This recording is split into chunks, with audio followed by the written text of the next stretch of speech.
गुरु नानक देव। नानक को एक दिन पंडित जी पढ़ा रहे थे। नानक ने पूछा, यह अनाप शनाप पढ़कर क्या होगा पंडित जी? इतनी देर परमेश्वर का नाम लेता तो अच्छा था। जब एक दिन इस दुनिया से जाना ही है तो यह मगज बच्ची क्यों? पंडित जी विस्मय से नानक को देखने लगे थे। नानक के पिता कालू बेदी पुत्र के इस तरह की बातों से चिंतित रहने लगे थे। जंगल जंगल घूमना, पढ़ाई लिखाई से दूर भागना, एकांत में घंटों बैठे रहना कालू के लिए चिंता का विषय था। वह अपने एकमात्र पुत्र से कैसे अपेक्षा कर सकते थे कि उनके न रहने पर नानक खेती बाड़ी संभाल लेगा। नानक का उपनयन संस्कार था। गांव के सारे लोग भोज में शरीक होने के लिए आए थे। नानक ने उपनयन मंडप में ही पंडित जी से पूछ लिया, पंडित जी, ऐसे शास्त्रीय अनुष्ठानों से क्या लाभ? यह यज्ञ सूत पहनाकर नश्वर शरीर को अमर तो नहीं किया जा सकता। इस सूत की माला से प्रभु के नाम की माला ज्यादा भली है। कल्याण की शक्ति तो उसी में है। पिता नानक की बात सुनकर बहुत दुखी हुए। वे मंडप से उठकर चले गए। अंततः नानक के व्यवहार से क्षुब्ध होकर कालू बेदी ने नानक के घर से बाहर जाने पर पाबंदी लगा दी। भजन गाने से मना कर दिया। यह बात जब मुसलमान जमींदार, जिन्हें लोग राय बुलाड़ कहते थे, को पता लगी तो उन्होंने कालू को बुलाया। भरे गले से बोले, कालू, यह क्या सुना है मैंने? क्या नानक जैसे मासूम बच्चे को डंडे से पीटना कोई समझदारी की बात हो सकती है? अचानक कैसी सनक सवार हो गई है तुम पर? अब सहा नहीं जाता हुजूर, कालू ने कहा। उस छोकरे ने मुझे मुसीबत में डाल दिया है। न पढ़ता है, न लिखता है, न कोई काम, न कोई धंधा। बस जंगल में भटकता रहता है, बस गीत गुनगुनाता रहता है। खाने पीने की सूध भी नहीं रहती। लगता है किसी काम लायक नहीं रहेगा। सुनो कालू, तुम्हारे लड़के के चेहरे से लगता है कि वो सामान्य लड़का नहीं, खुदा का खास बंदा है। उसे लीक में जोतने की तुम्हारी कोशिश कामयाब नहीं होगी। कालू को कुछ कहते नहीं बना। उन्होंने तय कर लिया कि अब वो नानक पर सख्ती नहीं करेंगे। जो उसके भाग्य में होगा बनेगा। नानक जी का जन्म सन 1469 ईस्वी के बैसाख मास में लाहौर से लगभग 30 किलोमीटर दूर गुंजरावाला जिले के तालवंडी गांव में हुआ था। वह समय भारत में मुस्लिम शासन का पूर्व मध्यकाल था। दिल्ली के तख्त पर सुल्तान बहलोल लोदी बैठा था। उसके शासनकाल में हिंदू जनता पर मुस्लिम जुल्म पराकाष्ठा पर था। लेकिन तालवंडी गांव और उसके आसपास का इलाका लगभग शांत था। कुछ सालों के बाद नानक जी की बहन नानकी की शादी धूमधाम से हो गई। अब मां तृप्ता ने घर का सूनापन दूर करने के लिए नानक जी का विवाह करने का निश्चय किया। नानक जी का विरोध काम नहीं आया। अंततः महज 14 की उम्र में गुरुदासपुर जिले के बताला नामक गांव की एक रूपवती, सुशील तथा गुणवती कन्या सुलक्षणी से नानक जी का ब्याह हो गया। लेकिन इससे नानक जी की दिनचर्या में कोई अंतर नहीं आया। नानक फारसी पढ़ लेंगे तो उन्हें अच्छी नौकरी मिल जाएगी। जमींदार की इस सलाह पर पिता कालू ने बेटे को फारसी पढ़ने के लिए मौलवी रुकनउल उद्दीन के चटसार में भेज दिया। थोड़े ही समय में नानक ने फारसी की बहुत सी आयतें सीख ली। मौलवी साहब नानक जी की प्रगति से भौचक्के और प्रसन्न थे। कभी कभी जब नानक जी सवालों के जवाब में सादे पन्नों पर स्वरचित भजनों की पंक्तियां लिख दिया करते, तभी दुखी हो जाते मौलवी साहब। एक दिन नानक जी ने मौलवी साहब के चटसार को हमेशा के लिए छोड़ दिया। इससे पिता कालू बहुत ही क्षुब्ध और कुपित हो गए। उन्होंने नानक जी को खेती के काम में लगा दिया। एक दिन नानक जी भैंसे चराने सिवान में गए। भैंसे विशाल चारागाह में चरने लगी और स्वयं एक एकांत स्थान देखकर ध्यानमग्न हो गए। पता नहीं कब नींद आ गई। देर तक घर नहीं वापस गए। इधर भैंसे चारागाह में सटे हुए भट्ट जी के खेत में आराम से चर रही थी। धुंधला होने पर भट्ट जी खेत देखने आए तो अपने खेत में भैंसों को चरते हुए देखकर आग बबूला हो गए। वे नानक जी को जोर जोर से डांटने फटकारने लगे। शोर सुनकर कुछ और किसान वहां आ गए। उन लोगों ने भट्ट जी को जमींदार से शिकायत करने की सलाह दी। भट्ट जी जमींदार के यहां गए और अपनी फसल को नुकसान पहुंचाने की शिकायत करके दहाड़ मारकर रोने लगे। जमींदार ने खेत का मौका मुआवना करने के लिए अपने आदमी दौड़ाए। लोगों ने आकर देखा कि खेत में एक दिन का भी नहीं चरा गया है। पूरी फसल सही सलामत है। लोग इस चमत्कार को देखकर भौचक्के रह गए। इसकी चर्चा दूर दूर तक फैलने में देर नहीं लगी। नानक जी के पिता कालू ने भी चैन की सांस ली। नहीं तो पता नहीं कितना दंड भरना पड़ता भट्ट जी को। खेत में बुआई हो रही थी। पिता जमींदार के यहां जा रहे थे। नानक जी को सहेज गए कि वह बुआई हो जाने के बाद खेत की रखवाली करे ताकि पक्षी दाने न चुगने पाए। नानक जी खेत पर गए, पेड़ की छाया में बैठ गए। बुआई होने के बाद तोतों का झुंड खेत में उतर आया। जंगल से ढेर सारे तीतर भी आ गए। पक्षी खेत में डाले गए बीज चुगने लगे। यह देखकर नानक जी की खुशी का ठिकाना न रहा। वह स्वरचित भजन की 2 पंक्तियां गाते हुए नाचने लगे। राम जी की चिरई राम जी का खेत, खा ले चिरई भर भर पेट। जब पिताजी जमींदार के यहां से खेत पर लौटे तो यह दृश्य देखकर दंग रह गए। उन्होंने पक्षियों को उड़ाया और नानक जी को कसकर डांट लगाई। इसकी शिकायत पत्नी से भी की। उन्होंने भी नानक जी को फटकार लगाई। पक्षियों के बीच चुगने के बावजूद उस खेत में इतना अनाज पैदा हुआ जितना कभी नहीं हुआ था। कई दिनों से घर के एक कोने में गुमसुम बैठे नानक जी को देखकर मां की चिंता बढ़ी। डरते डरते वह बेटे के पास गई और कही, इस तरह भोजन शयन की सूद बूद खोकर घर के कोने में बैठे रहोगे तो लोग क्या कहेंगे बेटा? तुम्हारे दुल्हन के मन में कितनी वेदना हो रही होगी, इसका अंदाजा है तुम्हें? जरा लोक रीति का भी ध्यान रखो बेटा। मां के कथनों का उत्तर नानक ने एक भजन के जरिए दिया। फिर पिता ने समझाया, बेटा मुझसे गृहस्थी का बोझ अब नहीं संभाल रहा। इस तरह बैठे रहने से कैसे गुजारा होगा?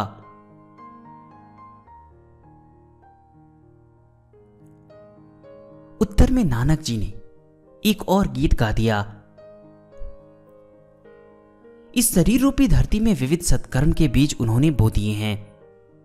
राम अपनी कृपा दृष्टि से इस खेत को जब सींच देते हैं तो निर्वाण की फसल आप ही उपज जाती है।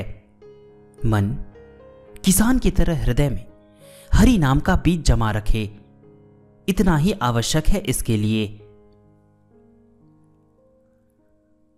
अच्छा, यह सब रहने दो, यह बताओ कि व्यवसाय में मन लगेगा? पिता ने पूछा। कारोबार की चिंता ही तो कर रहा हूं पिताजी। प्रभु ने नाम की जो पूंजी दे रखी है उसका हिसाब क्या दूंगा? यह चिंता ही तो मुझे बेचैन किए रहती है, नानक जी ने उत्तर दिया।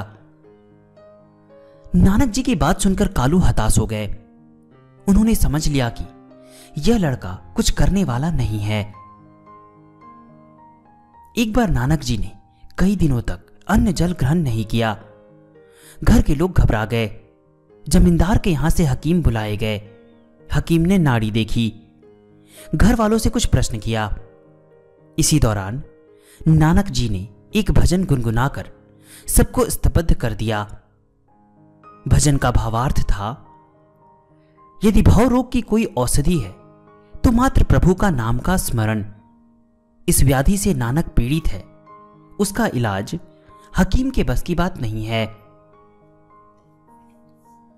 अंत में हकीम ने घर वालों से कहा, इस युवक को कोई रोग नहीं है, यह तो सिर्फ अल्लाह के प्यार का मरीज है। यह मर्ज किसी खुदकिस्मत को ही नसीब होती है। धीरे धीरे सब ठीक हो जाएगा। हकीम की बात से घर वालों की चिंता दूर हो गई। पिता के कहने पर नानक जी एक बार गांव में बिसात बाने की दुकान खोलने के लिए थोक मंडी से सामान लेने एक नौकर बाला के साथ चले। मंडी से लगभग 1 कोस पहले पेड़ों के झुरमुट में विश्राम के लिए रुके। जब चलने को हुए तो दिगंबर साधुओं का एक झुंड आ पहुंचा, सभी नग्न, जटाजूट बढ़ाए हुए। नानक जी ने एक एक कर सभी के चरणों में दंडवत किया। बाला ने भी दोहराया। नानक जी की श्रद्धा भक्ति से साधुगण प्रसन्न हुए। इस जमात के मुखिया वृद्ध साधु ने नानक जी को अनेक आध्यात्मिक प्रसंग सुनाए। युवा साधु खाना पकाने के लिए सूखी टहनियां तोड़ने बाग में निकल पड़े। नानक जी ने जटाधारी साधु से विनयपूर्वक पूछा, बाबा, आप लोगों के पास ना अन्न है ना कोई पात्र, फिर खाना कैसे बनाएंगे? बाबा ने कहा, प्रभु का प्रेम जब संसार का त्याग आवश्यक कर देता है, तब प्रभु पर भरोसा करने के अलावा कुछ भी आवश्यक नहीं रह जाता। यह बात महात्मा कबीरदास हमें बता गए हैं। साधु गांठ ना बांधई, उदर समाता लेई, आगे पीछे हरि खड़ा, जब मांगे तब देई। मान लो प्रभु आज हमें भूखा ही रखना चाहते हो तो उनकी मर्जी भी कबूल है। हम उनकी मर्जी के खिलाफ तकरार क्यों करें? भोजन की सामग्री वह नहीं भेजेंगे तो नहीं बनेगा, किंतु वो धूनी तो रमेगी ही। लकड़ियां उसी में काम आएंगी। नानक ने पिता द्वारा व्यापार के लिए दी गई पूंजी साधु को विनम्रता पूर्वक दे दी। बाला बाजार से भोजन की सारी सामग्री ले आया। साधुओं को भोजन कराकर नानक को अति तृप्ति हुई। वे बाला के साथ अपने घर लौट आए। पिता ने जब बाला से यह बात सुनी तो आग बबूला हो गए। वह नानक को मारने के लिए उद्यत हुए, लेकिन गांव वाले के हस्तक्षेप से बच गए। यह बात जब जमींदार को पता लगी तो उसने कालू और नानक को बुलवा भेजा। नानक के मासूम चेहरे को देखकर जमींदार की आंखों से आंसू बह निकले। उन्होंने नानक जी को छाती से लगा लिया और उन्हें पास में बैठने की जगह दी।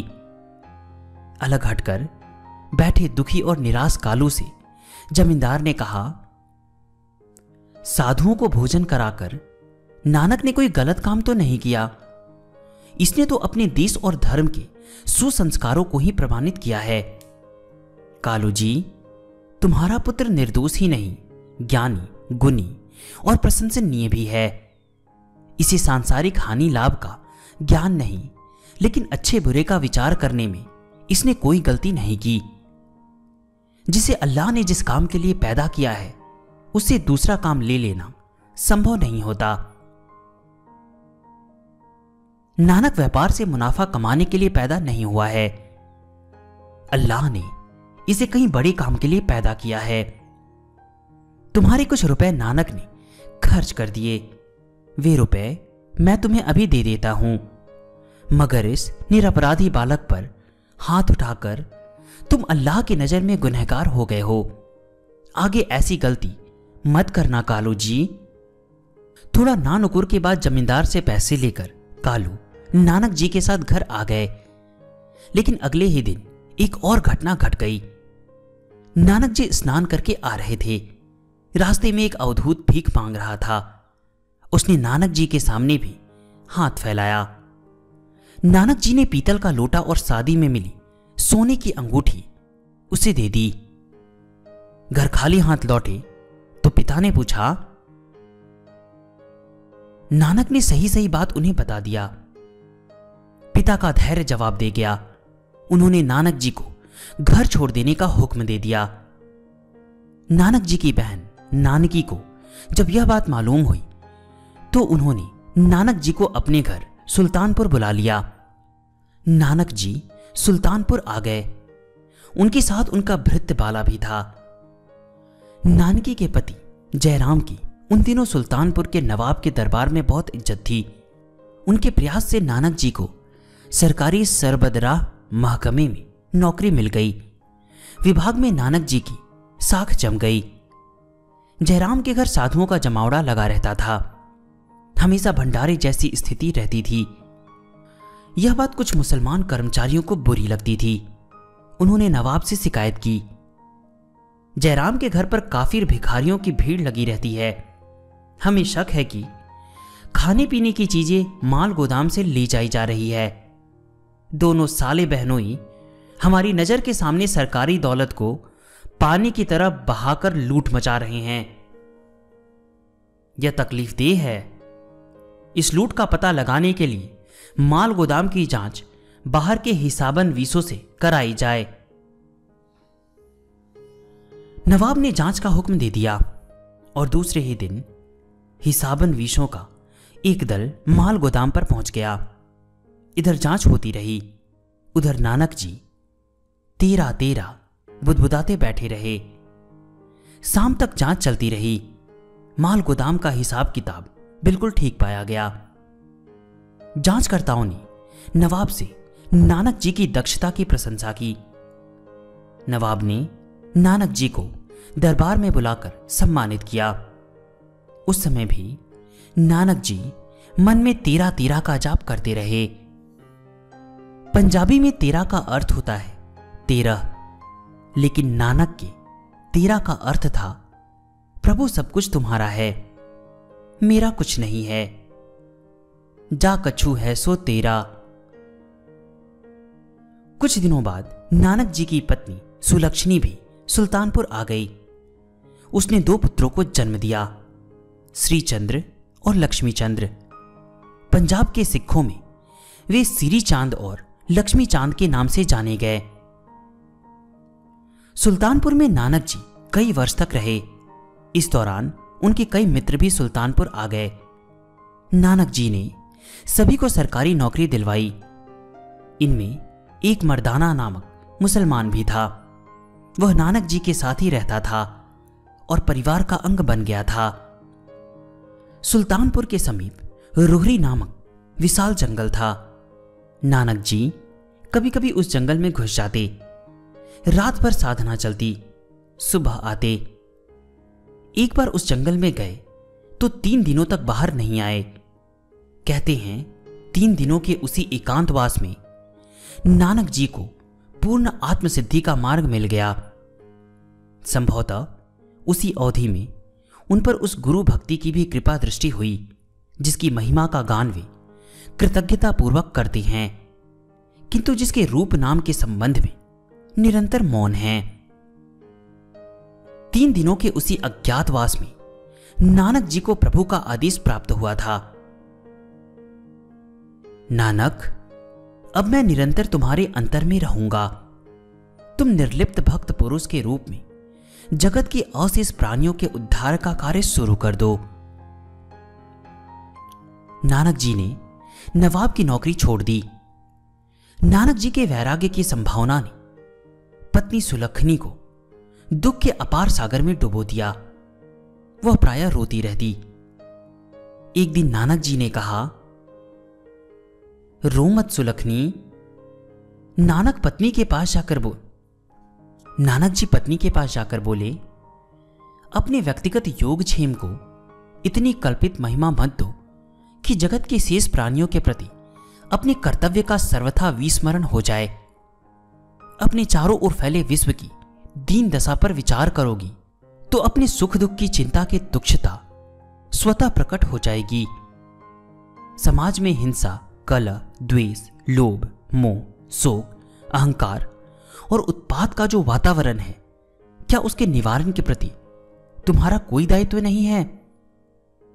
ऐसा मत समझो कि मैं लौट कर वापस कभी ना आऊंगा। मेरा व्रत ही है गृहस्थ बना रहकर जगत की और प्रभु की आराधना करते रहने का। इसलिए अभी तो तुम मुझे प्रसन्नतापूर्वक इस घर से विदा कर दो। पत्नी को आश्वासन देकर नानक जी उसी दिन देशांतर भ्रमण के लिए निकल पड़े। उनके साथ उनका बाल सखा मर्दाना भी था। सत्संग के दौरान लोग पूछते, आप किस पंथ के साधु हैं? आपका मठ कहां है? हमारा किसी पंथ से कोई विरोध नहीं, इसलिए हम किसी मठ या पंथ की ओर से नहीं आए। आप पंथ का आग्रह रखते हो तो हमें निरंकारी कह सकती हैं। हम उस निराकार की आराधना करते हैं जिसने इस अखिल सृष्टि के नाम रूपों को आकार दिया है और जिसका एक आकार यह असीम विश्व भी है। निरंकार होकर उस निराकार की उपासना करने वालों को निरंकारी कहकर जानना, पहचानना आपके लिए आसान होगा। नानक जी कहते, ऊंच नीच, हिंदू मुसलमान जैसे भेद हमारे लिए निरर्थक हैं। हम यह भी देख रहे हैं कि इस मुल्क में जैसे हिंदू अब सच्चे हिंदू नहीं रहे, वैसे मुसलमान भी सच्चे मुसलमान नहीं रह गए। हम सच्चे मुसलमानों को उतना ही प्यार करते हैं जितना कि सच्चे हिंदुओं को। मुसलमानों के बारे में नानक जी के इस कथन की शिकायत काजी से की गई। काजी काफी क्रोधित हुआ।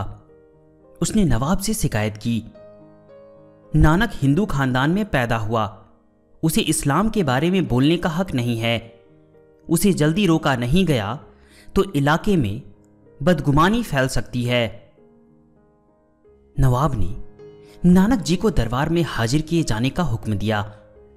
नानक जी यथा समय दरबार में हाजिर हुए।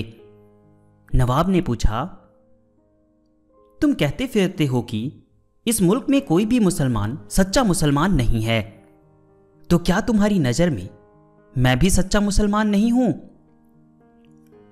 नवाब साहब, मैं किसी को तकलीफ पहुंचाने के लिए कुछ नहीं कहता। नानक जी ने संजीदगी से कहा, पर सच्चाई के तकाजे पर जायज बात कहने में मुझे कोई हिचक नहीं होती। इसके साथ साथ यह भी सच है कि मुझे किसी मजहब के खिलाफ कोई द्वेष नहीं है। धार्मिक भेदभाव को मैं अनुचित मानता हूं। मेरी नजर में वही मुसलमान सच्चा मुसलमान है जो सत्य के प्रति श्रद्धालु होगा और रसूल के उपदेश, जिसके आचरण के ही सहारे उद्धरित और प्रचारित हुए होंगे, जिसके जीवन में इस्लाम की अच्छाइयां सच्चाइयों की शक्ल ले चुकी है, उसे सच्चा मुसलमान मानने में मुझे ऐतराज नहीं है। सच्चा मुसलमान निरभिमान, निर्लोभ, निष्काम और शांत प्रकृति का व्यक्ति होता है। वो स्वयं भी निर्भय होता है और दूसरों की निर्भयता में भी खलल नहीं पहुंचाता। उसकी जिंदगी अल्लाह की मर्जी के हवाले रहती है और वह अल्लाह तआला के ही जमाल को देखता रहता है। मुझे बड़ी खुशी होगी अगर हमारे नवाब साहब और उनके काजी साहब को पूरी सच्चाई के साथ इसका एहसास हो रहा हो कि वे सचमुच सच्चे मुसलमान हैं। नवाब साहब को महसूस हुआ कि नानक के इस कथन से कुफ्र का कोई सरोकार नहीं है। दरबारियों की भी यही राय थी। नमाज का समय हो रहा था। नवाब ने परिहास के स्वर में कहा, तुम हिंदू और मुसलमान में कोई फर्क नहीं करते, इसलिए मंदिर और मस्जिद में भी फर्क नहीं करते होगे। क्या हमारे साथ नमाज अदा करने मस्जिद चल सकोगे? नानक जी ने कहा, मैं मंदिर में जाता हूं तो मस्जिद में भी जरूर जा सकता हूं। नमाज में आपके साथ शरीक होना मुझे मंजूर है। नानक जी नवाब के साथ मस्जिद चले गए। मस्जिद से वापस आते हुए काजी ने नवाब से कहा, नानक मस्जिद में चुपचाप हाथ बांधे खड़ा रहा, इसने नमाज अदा करने में हमारा अनुकरण नहीं किया। नवाब ने इस संबंध में जिज्ञासा प्रकट की तो नानक जी बोले, काजी साहब ने ठीक ही फरमाया है। मुझे यह देखकर दुख हुआ कि नमाज के वक्त भी काजी साहब का ध्यान अल्लाह पर न रहा। ये उस समय अपने अस्तबल की उस नई घोड़ी के बारे में सोचते रहे जिसने 2 दिन पहले एक बछड़े को जन्म दिया था। ऐसी हालत में इनका अनुकरण करना मेरे लिए मुमकिन नहीं हो सका। काजी यह सच्चाई सुनकर लज्जित हो गया। नवाब बोले, नानक, लेकिन मेरा ध्यान तो घोड़े की तरफ न था, इसलिए तुम मेरा अनुकरण तो कर सकते थे। थोड़ी देर चुप रहने के बाद नानक जी ने कहा, गुस्ताखी माफ हो हुजूर। नमाज के समय नवाब साहब का चित्त कंदहार के पास पड़ोस में विचरण कर रहा था। प्रचुर रुपयों के साथ नवाब साहब ने जिस कर्मचारी को कंदहार भेजा है उसी तो घोड़ा खरीदने की ही जिम्मेदारी नवाब साहब ने दी थी। इस तरह उस आदमी को दिए गए रुपयों की चिंता में घोड़े की चिंता भी शरीक हो गई होगी। नवाब विस्मित और लज्जित थे। उन्होंने कहा, नानक, तुम सचमुच ऊंचे दर्जे के फकीर हो, तभी तो दूसरों के दिल की बात जान जाते हो। तुमसे मिलकर आज मुझे खुशकिस्मती नसीब हुई। तुम अपने पंथ का प्रचार करने के लिए इस इलाके में आजाद हो। तुम्हें रोक टोक करने वालों को मैं कड़ी से कड़ी सजा दूंगा। नवाब ने नानक जी को आदरपूर्वक विदा किया। नानक जी घूमते फिरते सईदपुर नामक गांव में पहुंचे। वहां एक गरीब बढ़ई लालो ने विनयपूर्वक आतिथ्य ग्रहण करने के लिए निमंत्रण दिया, जिसे नानक जी ने स्वीकार कर लिया। लालो और उसकी पत्नी नानक जी की सेवा में तन मन धन से लगी रहती। नानक जी काफी दिन वहां रह गए। इस गांव से थोड़ी ही दूर पठान सूबेदार के दीवान मलिक मांगो की कोठी थी। मांगो का रुझान कुछ अध्यात्म की ओर हो गया था। वे साधु फकीरों के लिए लंगर चलाया करते थे, जिसमें सुस्वादु व्यंजन परोसे जाते थे। जब उन्होंने सुना कि लालो बढ़ई के यहां एक सिद्ध संत रुके हैं तो उनको ईर्ष्या हुई। हमारे यहां लंगर में एक दिन भी नहीं आया वह साधु। लालो के यहां रूखी सूखी रोटी पर टिका हुआ है। मांगो ने एक दिन नानक जी को बुला भेजा। नानक जी गए तो मांगो ने गर्वोक्ति से पूछा, हमारे यहां लंगर में आप शामिल क्यों नहीं हुए? नानक जी को हंसी आ गई। उन्होंने कोई उत्तर नहीं दिया। इस चुप्पी ने मांगो को और उत्तेजित कर दिया। बात आगे बढ़ी तो नानक जी ने विनम्रतापूर्वक कहा, आप अपने लंगर के मालपुए और लालो की सूखी रोटी का अंतर अपनी आंखों से खुद देख ले। मांगो ने सुस्वादु व्यंजन से भरी थाल मंगाई और नानक जी के सामने रख दिया। लालो के घर से 2 सूखी रोटियां मंगाई गई। नानक जी ने पहले रोटियां हाथ में ली और दोनों हथेलियों के बीच में रखकर जोर से गारा। उसमें से दूध की धार बह निकली। फिर नानक जी ने थाल में से मालपुए उठाए, उसे गारा तो रक्त की धारा बह निकली। फिर नानक जी ने मांगो की ओर देखते हुए कहा, गरीब लालो की रोटी और आपके मालपुए का फर्क आपकी नजरों के सामने जाहिर हो चुका है। इससे ही आप समझ गए होंगे कि मालपुओं की उपेक्षा करके लालो के घर की सूखी रोटियां क्यों खाता रहा। नानक जी की लीला देखकर मांगो का घमंड चूर चूर हो गया। उसने हाथ जोड़कर अपने उद्धार की प्रार्थना की। इस बीच नानक जी के इस चमत्कार की चर्चा चारों ओर फैल गई। उनके यहां भक्तों का हुजूम उमड़ पड़ा। नानक जी ने वह स्थान छोड़ देना उचित समझा और मर्दाना तथा बाला के साथ अन्यत्र चले गए। दूसरे दिन रात में नानक जी दस्यु सरदार सुजन सिंह के यहां रुके। सुजन का कार्य था अतिथियों को लूटना और मार डालना। बगल के कमरे में कुछ सौदागर रुके थे। रात में सुजन के गोल के दस्युओं की फुसफुसाहट सुनकर नानक जी की नींद टूट गई। उन्होंने मर्दाना और बाला के साथ भजन गाना शुरू कर दिया। भजन सुनकर सुजन का हृदय विचलित होने लगा। वह आकर नानक जी के चरणों पर गिर पड़ा। डाकू जीवन त्याग कर नानक जी का शिष्य बन गया। उसे निष्ठावान सिख के रूप में आज भी स्मरण किया जाता है। उसने अपना सर्वस्व विसर्जित कर उसी स्थान पर एक धर्मशाला बनवाया जहां नानक जी से उसका साक्षात्कार हुआ था। वह धर्मशाला प्रथम सिख धर्मशाला के रूप में आज भी स्मरण किया जाता है। अनेक दिनों की पदयात्रा के पश्चात नानक जी पंजाब के बटाला नामक स्थान में पहुंचे।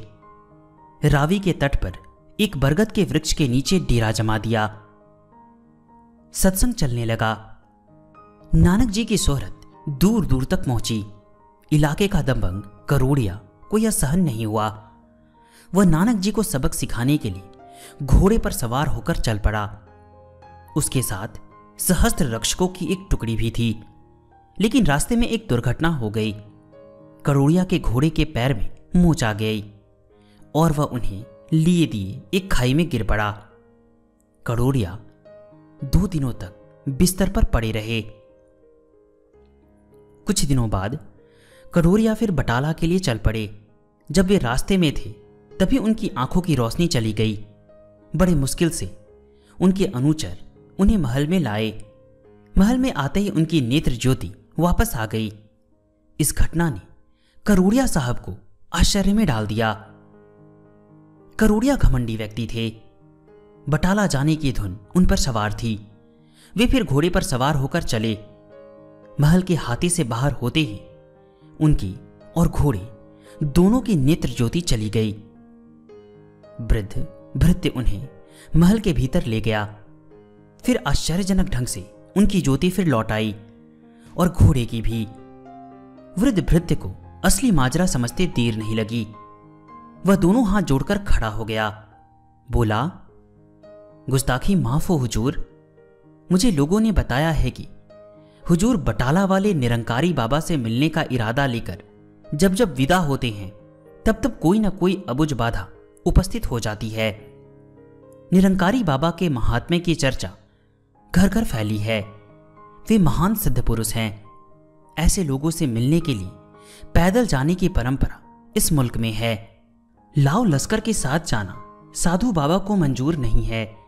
इन विघ्न बाधाओं के रूप में शायद उनकी वही नामंजूरी जाहिर हो रही है। करोड़िया के मन में भृत्य की बातें जम गई। दूसरे दिन वे पैदल ही बटाला पहुंचे। जाते ही नानक देव के चरणों पर गिर पड़े। नानक देव ने उन्हें उठाकर हृदय से लगा लिया और आशीर्वचन दिए।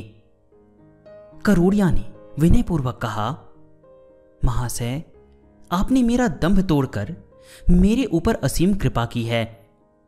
मैं इस जमींदारी में रहने वाले हर व्यक्ति को अपनी प्रजा मानकर अपनी शान दिखाता रहा। मैं समझ गया हूं कि अपनी को सबसे बड़ा दिखाने की इच्छा सबसे बड़ा पाप है। परमेश्वर इस पाप को सह नहीं पाते। मेरी प्रार्थना है कि इस उर्वर भूमि का स्वामित्व अपने धर्म प्रचार की केंद्र भूमि के स्थापित करने के निमित्त कृपया आप स्वीकार करें। यहां आपके आश्रम के चारों ओर आपके भक्त परिजनों की बस्तियां बसे और करतार के भजन पूजन का वातावरण तैयार हो। यह मेरी हार्दिक इच्छा है। नानक देव ने जमींदार की प्रार्थना स्वीकार की और उस भूभाग का नाम करतारपुर रख दिया। धीरे धीरे यहां एक भरा पूरा गांव बस गया। नानकपंथी लोगों का जमावड़ा हो गया। तालवंडी गांव के नानक के परिवार के लोग भी यहीं आकर बस गए। नानक देव को अचानक तालवंडी की याद आई। वे अपने दोनों शिष्यों मर्दाना और बाला के साथ वहां पहुंच गए। जमींदार अंतिम घड़ियां गिन रहे थे, लेकिन नानक देव के आगमन का समाचार सुनकर उनके चेहरे पर प्रसन्नता के भाव उभर आए। उन्होंने नानक देव की ओर वात्सल्य स्निग्धता दृष्टि से देखा। नानक देव राय बुलाड़ के बालों को सहलाने लगे। बोले, मैं आ गया हुजूर। आपकी बुलाहट का मौन संदेश मेरे पास पहुंच गया था। मैं आपकी आज्ञा मानकर बीच पथ से लौट आया हूं। राय बुलाड़ ने बोलने की चेष्टा की, किंतु आवाज उनके मुंह से नहीं फूटी। शायद उनके प्राण नानक जी के ही प्रतीक्षा में अटके थे। नानक देव को देखने के लिए वृद्ध जर्जर राय बुलाड़ ने जब आंखें खोली तो वे खुली की खुली रह गई। आंसू बहते बहते रुक गए और पुतलियां ठहर कर बुझ गई। राय बुलाड़ ने नानक जी की ओर देखते देखते आखिरी सांस छोड़ी। मृत्यु का दृश्य इतना उज्जवल, शांतिमय और विश्रुब्ध उल्लास का चित्र अपने पीछे छोड़े जा सकता है, इसका एहसास इसके पहले किसी को शायद ही हुआ होगा। राय बुलाड़ के अंतिम क्रिया की तैयारी हो ही रही थी कि नानक देव अपने शिष्यों के साथ वहां से चल दिए। करतारपुर से काफी आगे निकल आए। राजपथ से थोड़ा ही हटकर कोई मेला लगा था। यह मेला सदा सुहागन के नाम से प्रसिद्ध फकीर साहब के जन्मदिन पर लगा था। वे अपने को प्रेममय प्रभु की अन्यतम प्रेमिका मानकर आध्यात्मिक साधना करते करते सिद्धा अवस्था प्राप्त कर चुके हैं। यह वृतांत सुनकर नानक देव के भीतर भी फकीर के दर्शन की इच्छा जागृत हुई। वे मेला स्थल पर पहुंचे तो उन्हें बताया गया, अभी तो फकीर साहब किसी को दर्शन नहीं देते, अभी उन्हें फुर्सत नहीं है। इस समय वे अपने प्रियतम अल्लाह के साथ प्रेमालाप में मगन हैं। लोग पता नहीं कब से उनके दर्शन की प्रतीक्षा में खड़े हैं। नानक देव ने कहा, इस रहस्य का तो पता लगाओ कि आखिर फकीर साहब इतनी देर से क्या कर रहे हैं। कहकर नानक देव आम्रकुंज की छाया में जाकर बैठ गए। परंतु नानक देव की इस बात से एक साहसी और ताकतवर व्यक्ति ने एक ही धक्के में किवाड़ तोड़ डाला। उसके पीछे अन्य लोग भी फकीर साहब के एकांत प्रकोष्ठ में बैठ गए। दर्शनार्थियों की भीड़ ने जो कुछ देखा वह लज्जाजनक था। वे कई तरीनियों के साथ रास रंग में लीन थे। उग्र दर्शनार्थियों की भीड़ ने खूब तोड़फोड़ मचाई। फकीर साहब और उनके खास चेले मौका पाकर पलायित हो गए। थोड़ी देर बाद फकीर नानक देव की शरण में आया। उसके पीछे आक्रोशित भीड़ भी थी। नानक देव ने उसे समझा बुझाकर शांत किया। फकीर को साधना का गूढ़ रहस्य बताया। आगे चलकर यही फकीर सिद्ध महापुरुष के रूप में पंजाब की जनता में प्रसिद्ध हुआ। करतारपुर के पास पड़ोस में नानक देव के कई मुसलमान शिष्य थे। एक भक्त की सलाह पर नानक देव हज यात्रा पर चल पड़े। सारी बाधाओं को पार कर वे एक दिन मक्का पहुंच गए। थकान इतनी कि मस्जिद की दहलीज पर बैठे बैठे ही सो गए। पता नहीं कब किसने कहां ले जाकर लिटा दिया। उन्हें इतना भी पता नहीं कि उनके पांव काबा शरीफ की तरफ फैले हैं। नमाज पढ़ने के समय हाजियों की भीड़ मस्जिद की ओर उमड़ पड़ी। एक व्यक्ति की नजर नानक देव पर पड़ी। वह गुस्से से चीख उठा, कौन हो जी तुम? काबे की तरफ पांव पसारे खर्राटे भर रहे हो? नमाजी की आवाज नानक देव के कानों से टकराई, लेकिन उनकी आंखें खुल नहीं रही थी। अर्धनिद्रा में ही वे बोले, भैया इस समय मैं बहुत थका हूं। हाथ पांवों पर मेरा बस नहीं है। मेरा पैर कृपा करके उधर कर दो जिधर काबा ना हो। गुस्से से तमतमाया हुआ नमाजी नानक देव का पैर घुमाने लगा, लेकिन उसे यह देखकर आश्चर्य हुआ कि जिधर नानक देव का पैर घुमाता उधर ही काबा का रुख हो जाता। इस अजनबी दरवीश के चमत्कार को चारों ओर फैलने में देर नहीं लगी। मक्का शरीफ के मुसलमानों की भीड़ लग गई। अतः वे उसी रात मक्का शरीफ को छोड़कर मदीने की तरफ चल पड़े। मदीने के बाद बगदाद होते हुए करतारपुर आ गए। उस समय बाबर पंजाब तक आ पहुंचा था। गुजरांवाला जिले का जो अंचल आजकल अमीनाबाद के नाम से मशहूर है, वह उन दिनों शहीदपुर के नाम से जाना जाता था। वहां मुगल फौजों का आतंक चरम पर था। नानक देव अपने बाल सखा मर्दाना के साथ एक दिन उस इलाके से गुजर रहे थे। बाबरी फौज ने दोनों को गिरफ्तार कर लिया। नानक देव पीत वस्त्र पहने हुए थे, सिर पर पगड़ी थी, गले में रुद्राक्ष की माला। मुगल सैनिक दोनों लोगों को घसीटते हुए सेना अध्यक्ष मीर खां के पास ले गए। मीर खां ने उन लोगों को कैद खाने में डालने का हुक्म दे दिया था। साथ ही हिदायत दी कि दोनों से मशक्कत कराई जाए। कैद खाना वहां से 2 कोस दूर था। नानक के सिर पर गट्ठरों का बोझ डाला गया और मर्दाना को सईसी के काम में जोत दिया गया।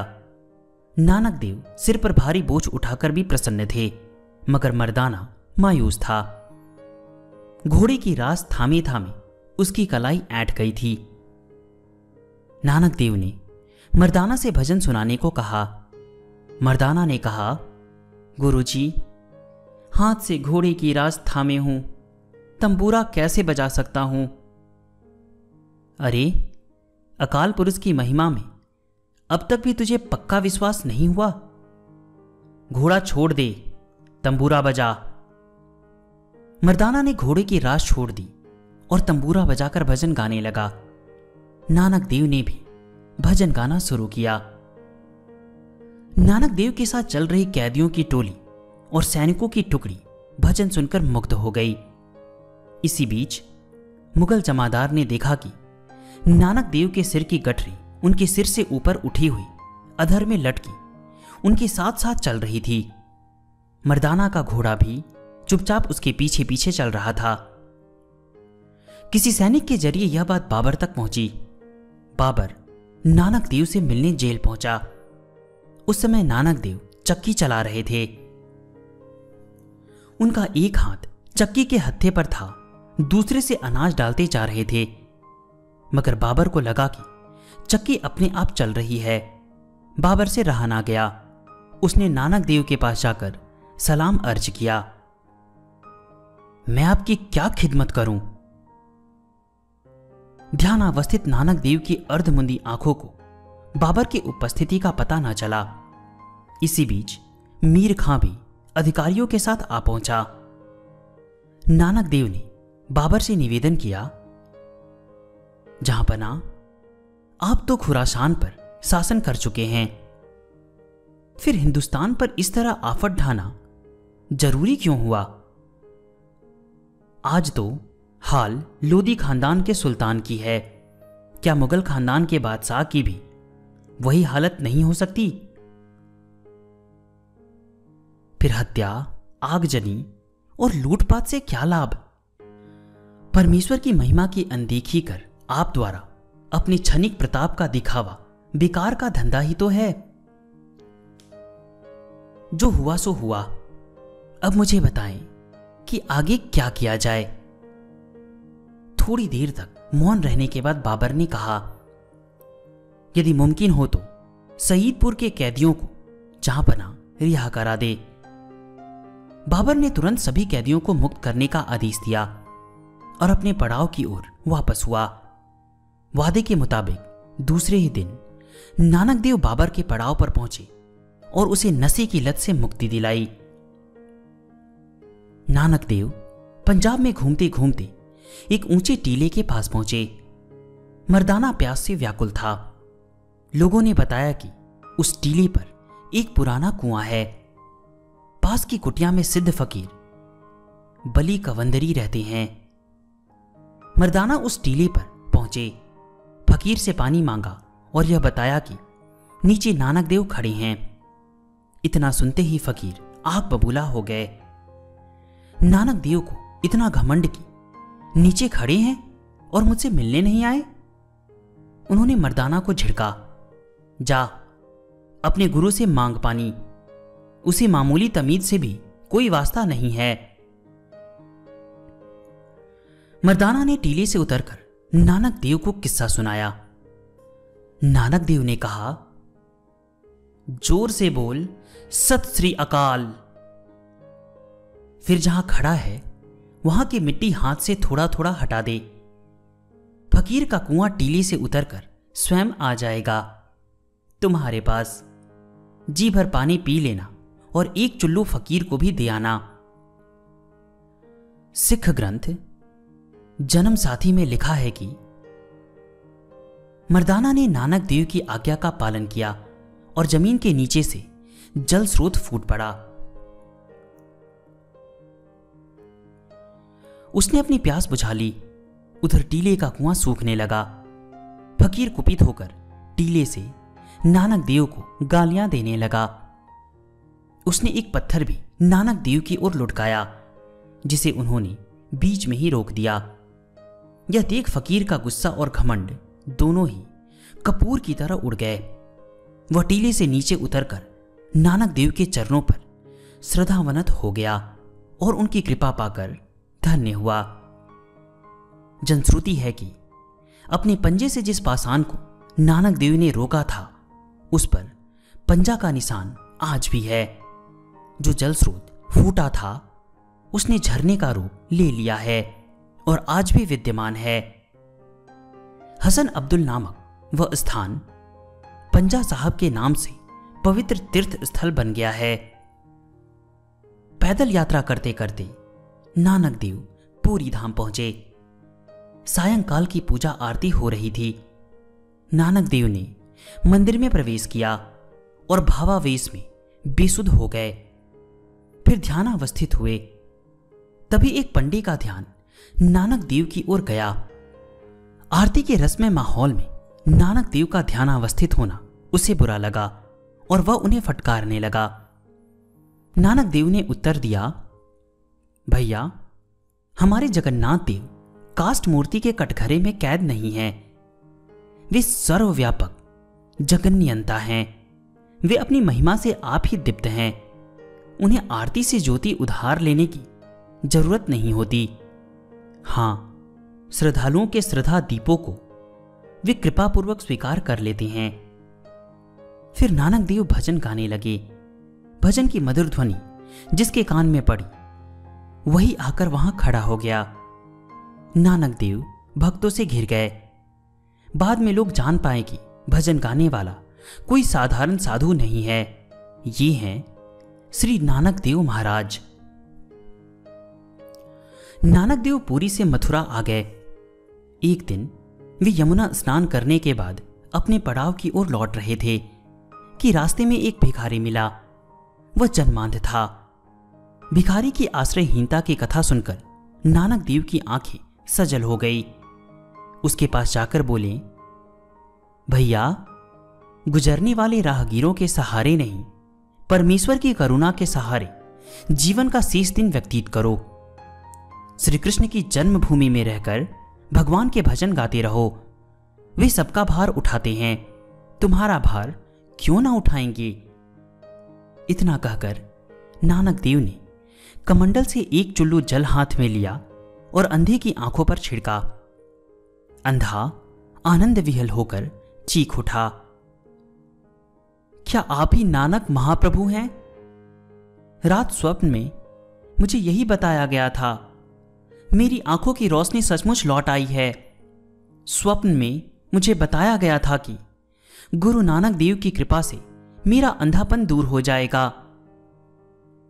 कहते हैं नानक देव की कृपा से वह व्यक्ति सनाथ हो गया। मथुरा वासियों के बीच नानक देव के प्रथम शिष्य के रूप में उसे असीम प्रतिष्ठा प्राप्त हुई। कालांतर में गुरु नानक देव मानवता के उज्जवल करुणा के मूर्ति के रूप में ही लोक द्वारा पूजे गए। आने वाली सदियों में भी सर्वजन सुलभ लोक गुरु के रूप में पूजे जाते रहेंगे। तत्व ज्ञान की उपलब्धि का प्रधान उपाय है नाम जप। गुरुमुखी होकर गुरु के प्रति सतत उन्मुख और आश्रित रहकर गुरु की कृपा पर भरोसा रखना उपासक को निर्भय निर्वीर कर देता है। नानक देव ने एक रूपक के माध्यम से कहा है, इंद्रिय संयम है भांति और धैर्य के सुनार, मति शुभ बुद्धि और संकल्प है निहाई। वेद अर्थात शास्त्रों का अनुशासन है हथौड़ा, परमेश्वर के प्रति समय चाकरी की तत्परता है सहागा और तपस्या है आंच। प्रेम ही वह भांड है जहां सोने को रखकर इच्छित आकार की योग्यता दी जाती है। सत्य टकसाल है और गुरु का उपदेश है सुवर्ण रस। सदगुरु की कृपा जिसे प्राप्त है वही इन सभी युक्तियों को साध कर अलंकार तैयार कर सकता है। नानक देव कहते हैं, कृपा में अकाल पुरुष जिसे भी चाहे कृत्य कृत्य कर सकते हैं। ब्रह्मांडंबरों की निरर्थकता पर गुरु नानक देव कहते हैं, लाख लाख बार शौच क्रिया करते रहने मात्र से कोई पवित्र नहीं हो जाता। मौन अवलंबन कर लेने से ही चित्त की चंचलता दूर हो जाती है। ऐसा मानना भी निरर्थक है। सप्तपुरी का ऐश्वर्य प्राप्त कर लेने पर भी विषय वासना से पीछा नहीं छूटता। कोई भी चतुराई इस लोक से परे जाकर जीवात्मा को मदद नहीं पहुंचाती। जब प्रकाश स्वरूप परमेश्वर का साक्षात्कार चाहते हो तो माया के ये आवरण किस काम आएंगे। वे कहते हैं, सतनाम का निरंतर जप करते करते अज्ञान तिमिरांध जीव की दृष्टि माया के आवरण को छिन्न भिन्न कर सकने की योग्यता अर्जित कर लेती है। गुरु की कृपा का प्रकाश ऐसी स्वच्छ दृष्टि के ही काम आता है। फिर जब माया के सारे आवरण एक एक कर छीन हो जाते हैं तो तिमिरा रंध का उच्छेद मुहूर्त मात्र में संभव होकर अकाल पुरुष का साक्षात्कार होता है। नानक देव के अंतिम शिष्यों में से थे भाई बुआ, अंगद और श्रीचंद। भाई बुआ का नामकरण किया गया रामदास। श्रीचंद गुरुदेव के पुत्र भी थे और शिष्य भी। पश्चिमोत्तर भारत में इन सभी को परम सिद्ध महापुरुष के रूप में जाना जाता है। अमृतसर के बारे में एक जनश्रुति है। एक दिन गुरु अंगद नानक देव के साथ उस अंचल में पर्यटन कर रहे थे। भयंकर गर्मी थी। गुरु अंगद देव प्यास से व्याकुल हो उठे। दूर दूर तक जल का पता नहीं। ताल तलैया सब सूख गए थे। नानक देव ने उन्हें अगले पड़ाव पर जल का आश्वासन दिया। अगले पड़ाव पर एक तालाब था। नानक देव पास के एक वृक्ष के छाए में रुक गए और गुरु अंगद तालाब के पास पहुंचे, लेकिन उसमें पानी नहीं था। अंगद ने वापस लौटकर गुरु नानक देव को जानकारी दी। नानक देव ने कहा, अंगद, तुम्हें अभी तक न अपने गुरु के वचन पर श्रद्धा हुई है, न अकाल पुरुष की महिमा का भान हो पाया है। तालाब में जल अवश्य रहा होगा, तुमने खोजने में ही गलती कर दी। एक बार प्रभु का नाम लेकर जाओ और तालाब में जल खोजो। अंगद दोबारा उस तालाब पर पहुंचे और वाहे गुरु की हाक लगाई। इस बार उन्होंने देखा कि तालाब निर्मल जल से लबालब भरा हुआ है। अंगद ने जी भरकर जल ग्रहण किया और लौटकर सारी बात गुरु नानक देव को बताई। यह बात पूरे अंचल में फैल गई। श्रद्धालु उस तालाब पर जुटने लगे। उन्होंने उस तालाब का नाम रखा अमृत सागर। बाद में चौथे सिख गुरु गुरु रामदास ने उस तालाब को वृहद रूप दिया और उसके बीच में एक सुंदर मंदिर का निर्माण किया। सिख समाज ने उस मंदिर को दरबार साहिब के नाम से पुकारा और तालाब का नाम पड़ा अमृतसर। नानक देव के अपने प्रिय शिष्य अंगद पर असीम कृपा थी। इससे दूसरे शिष्यों, खास तौर पर उनके पुत्र श्रीचंद के मन में ईर्ष्या का भाव पैदा हो गया था। इसे समाप्त करने के लिए नानक देव ने एक लीला रची।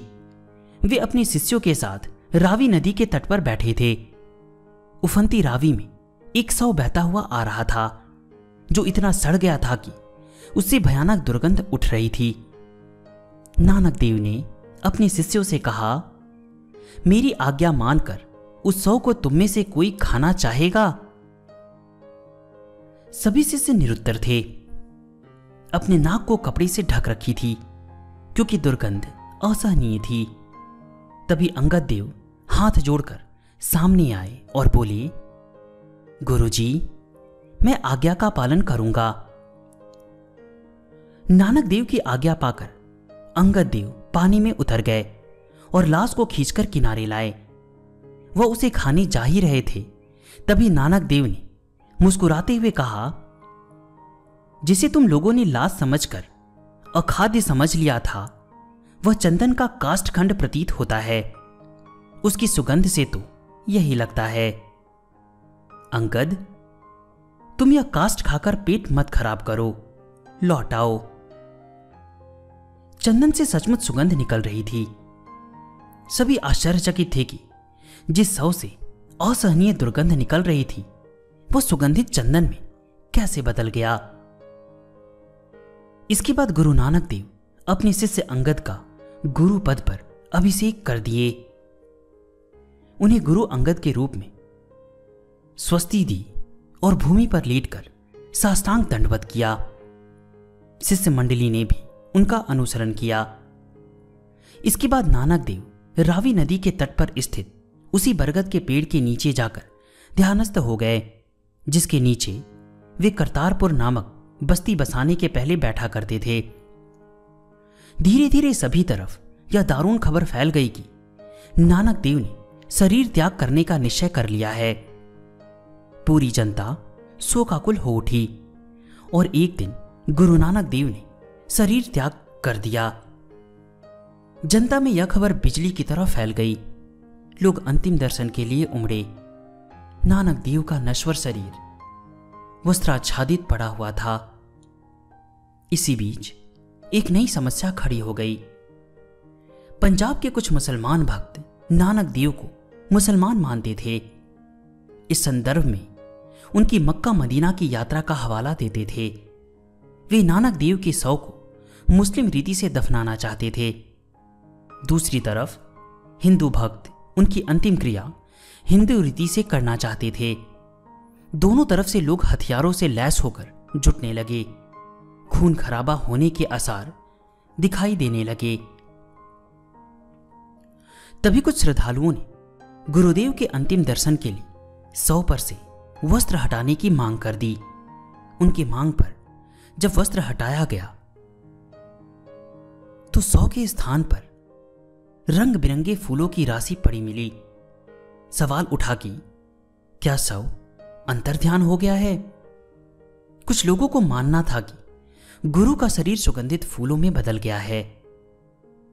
जिस गुरुदेव ने जीवन पर्यंत हिंदुओं और मुसलमानों को एकता का पाठ पढ़ाया, मरने के बाद उन्हें कैसे मंजूर हो सकता था कि उनके शव के लिए हिंदू मुसलमान आपस में लड़े।